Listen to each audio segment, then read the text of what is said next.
Hi, and welcome to PGTV, the Podesta Group's online video chat series that'll be featured on our blog, PG Pipeline. I'm Katie Beck, and in the true spirit of the Podesta Group's bipartisan nature, I'm joined here today by my colleagues, former Republican Staff Director of the House Oversight and Government Reform Committee, David Marin, and former Democratic Executive Director of the Congressional Black Caucus, Paul Brathwaite. Hi guys, and welcome. Katie. Thanks for joining me. Sure.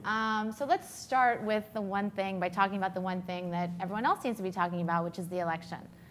Leading into last week's debate, I'd say the obituary was all but written on the Romney campaign. That dynamic has dramatically shifted, and we have ourselves a little bit of a horse race. What do you attribute to the changing dynamic of this election, and how might that trickle down to the congressional races?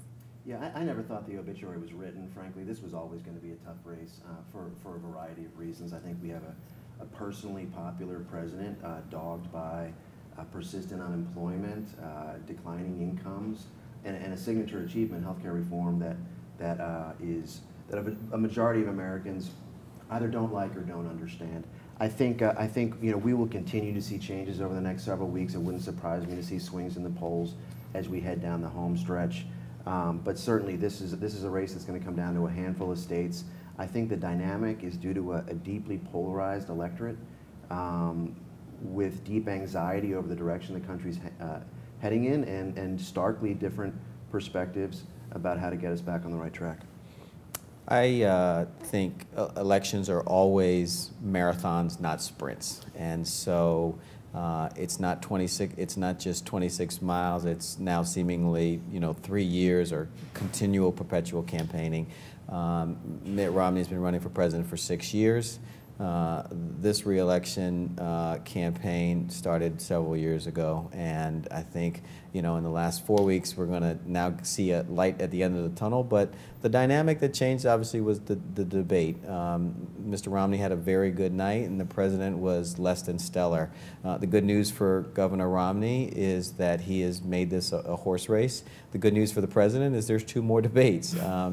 And it'll be up to the American people as to what they want to do. As far as this trickling down to the House races and the Senate races, I think each of them, ironically, has taken on very distinct characteristics across the board. And so I don't know that it has been effective on either side to tie folks running in states around the country to either of their national candidates. And we've got marquee races all across the country that are really standing on their own with very little, I'd say, intrusion from whether or not they're a Democrat or a Republican, or whether or not they're tied closely to Obama and Romney. There are probably a few exceptions to that rule, but it's more an exception than the rule. I think that's probably right. With the possible exception of some very tight Senate races in states like Virginia or Wisconsin, where enthusiasm and turnout will determine the outcome. And David, what do you anticipate, sort of will be top of mind for voters, particularly in the congressional races?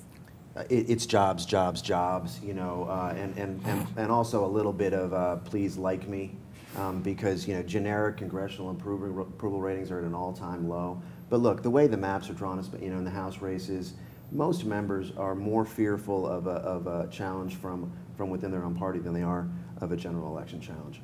And the members I talk to, while obviously not taking anything for granted, you got to run your race, many are spending as much time or more time helping out their presidential or Senate candidate than they are on their own races. It will be the economy that drives, I think, Election Day outcomes. The good news, again, for the president was that the job numbers that came out last week Friday were very positive. And so the trend line is heading in the right direction. Under 8% was what was talked about as being not possible, which is now not only possible, but the actual reality. And in a lot of the swing states, you see lower unemployment than even at the national level.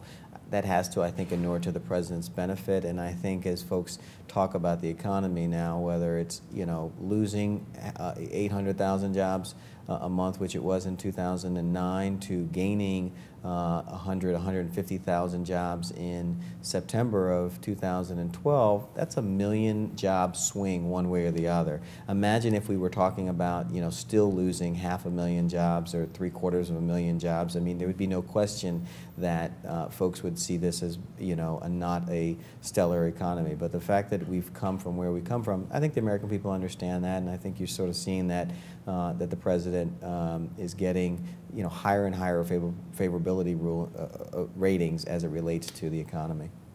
And over on the Senate side, Republicans need a net gain of 4 seats to gain control of the Senate if they lose the presidency, 3 if they win. And up until last week, there were new polls suggesting that some former battlegrounds like Ohio, New Mexico, and Hawaii were all of a sudden feeling a bit blue, suggesting Dems may be well positioned to retain control of the Senate. Is this still true in the wake of a Romney surge, and which states should folks really be paying attention to? I think it's true in those 3 states that you just mentioned. I think Mazie Hirono in Hawaii, I think Senator Brown in Ohio are all in a good position to still be elected or re-elected. I think that a couple of states that have popped up, and again, I think there's a distinct flow to a number of these races. I think Senator Brown is in trouble in Massachusetts. I think Elizabeth Warren is probably going to win there just because the president is going to win by such a large margin. The sleeper races, I think, are Arizona and North Dakota, where you have a former Surgeon General who served under President Bush, Dr. Carmona, who is running even or ahead of a sitting member of Congress, Mr. Flake. And in North Dakota, Heidi Heitkamp, who is a former Attorney General of the state, and basically by her sheer personality and knowing a small state, North Dakota doesn't have a large population, and so she's been able over a 2-decade period of time to be able to travel to places, and people have gotten to know her, that she hasn't really been tied to the person at the top of the ticket, and is actually outperforming President Obama in North Dakota, and is really in a neck-and-neck race against a first-term congressman. So there's some sleeper races out there that I think make politics fun, but we see this election after election, and we probably will see it again this year, where no one expects X or Y to win, and last month of the campaign it just takes off and is successful for them. I think we very well may not know the outcome of the race to control the Senate, or at least hold the majority in the Senate, since neither party really controls the Senate, until days after Election Day. 10 races today are literally toss-ups, 5 for each party. I think Republicans will take the open seat in Nebraska, but they need to be worried about Indiana and Maine. 7 seats, I think, are dead heats as of today, and will depend entirely on energy, enthusiasm, and obviously what happens at the top of the ticket: Virginia, Arizona, Connecticut, Nevada, Massachusetts, and Wisconsin and North Dakota. So, my sleeper is George Allen making a comeback, overcoming the unfortunate macaca moment from his last campaign, and replacing Jim Webb in the Senate. And so while we're seeing some wiggle room over in the Senate, I mean, why has there been little shift in momentum on the House side, where it's looking more and more unlikely that Democrats will grab the 25 seats they need to take control? As I mentioned before, a lot of it has to do with the map, the number of safe districts across the country. It also has something to do with a resetting, a leveling of political reality, and the fact that this will not be a wave election. In 2008, a number of Republicans lost seat in clearly Republican districts because of national dissatisfaction with the Bush administration. In 2010, you saw the same thing, but in reverse, with Democrats losing some seats they probably shouldn't have lost, and some moderate Republicans succumbing to challenges from more conservative challengers. I think that you may see a small to very small net gain by Democrats in the House, but not nearly enough to reach the number they need to retake the majority. I think that, again, in these races, 435 of them, they have all become single individual races. What also happened with the drawing of the lines after the census this year is that many districts became less competitive, which I don't think is a good thing, in the sense that we know that each party basically can put 200 and some odd seats on their side before we even have an election, and then we're fighting over the other 35. I think in both the House and the Senate next year, the margins will be closer, which I think unfortunately leads to more gridlock because no party will have the ability to dictate that they have a mandate, which I think the country really needs to distinguish themselves. Someone has to basically either have a mandate to do something or say bipartisanship is going to be the way forward. And unfortunately, the way this is looking now, we're looking at a 52-48, a 51-49 in the Senate. We're probably looking at a 220 to 215 or a 225 to 210 in the House, one way or the other. And I don't know that that is enough to get us over the hump in order to really make serious changes and decisions that need to be made for the country. I share Paul's pessimism. Okay, and on the topic of pessimism, the increasingly growing and looming elephant in the room that is the fiscal cliff. Nearly 90% of Americans are facing higher taxes next year if Congress lets the nation head over the fiscal cliff. And according to the Tax Policy Center, taxes will go up roughly $3,600 a household. Who does this hurt politically? And while both parties have acknowledged a desire to reduce the size of the fiscal cliff, why haven't policymakers been able to find a path forward? Paul? It is very difficult for folks to make decisions when it'll all either be on one party or another party.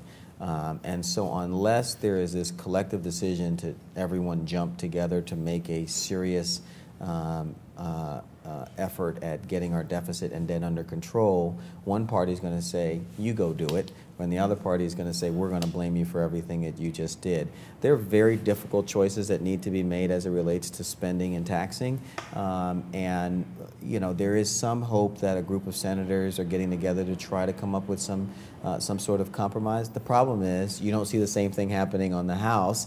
And if I'm a first-term president or I'm a second-term president, is it to my advantage to embrace what's happening, or should I try to carve out my own niche? The problem is we have a short period of time between now and January 1st for all of this to happen. And if David is right and we don't know the outcome of election, Senate races several days after November the 6th, then that even shortens the period of time in which decisions can be made. And I think that's unfortunate, but you don't see the collectiveness that I think that needs to be there.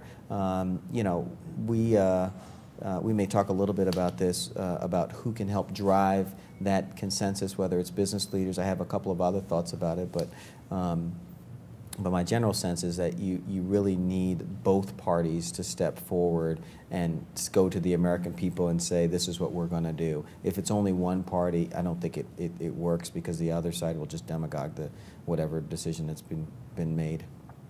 I think that's right. I mean, look, I think these are complex challenges that we're facing, requiring pretty sophisticated solutions, and any rational solution leaves both parties politically vulnerable.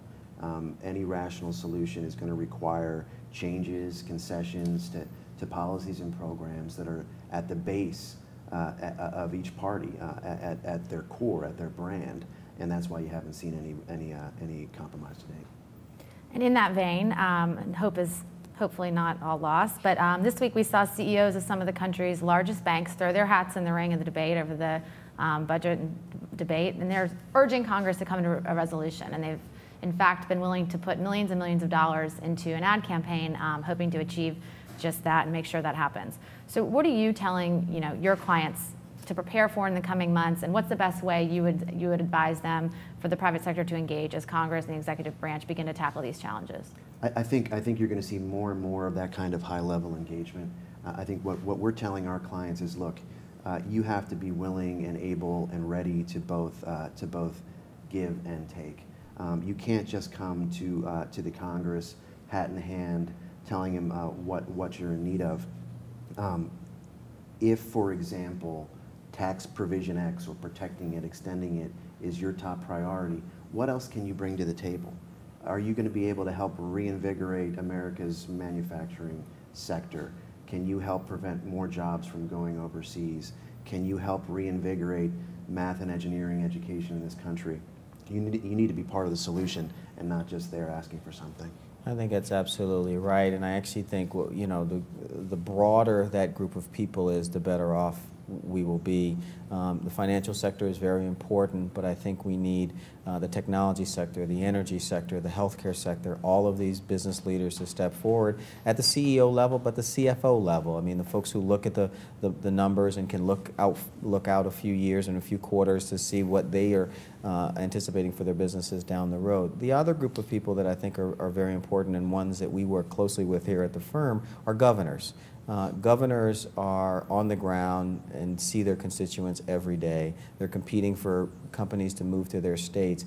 I actually think they may be the folks who hold the key to all of this post-election, that if a group of them, Democrats and Republicans, say, you know what, for the good of the country, 10 of us are going to get to come to Washington, and we're going to stay here, and we're going to work, with the president, we're going to work with the Congress, we're going to work with the Senate, we're going to roll up our sleeves and be in the room until we get this solved, and it's for the good of the country. We've got a few good governors who I think would be willing to do that, to put party aside. The good thing is we've got some governors in Congress who have been leaders of state governments and understand this, who you may be able to find a good group of folks who are willing to, as I said earlier, hold hands and jump together, which I think is really what it's going to take to really get the country in a position to accept the difficult choices that need to be made on tax and spending and investments for the future. Excellent.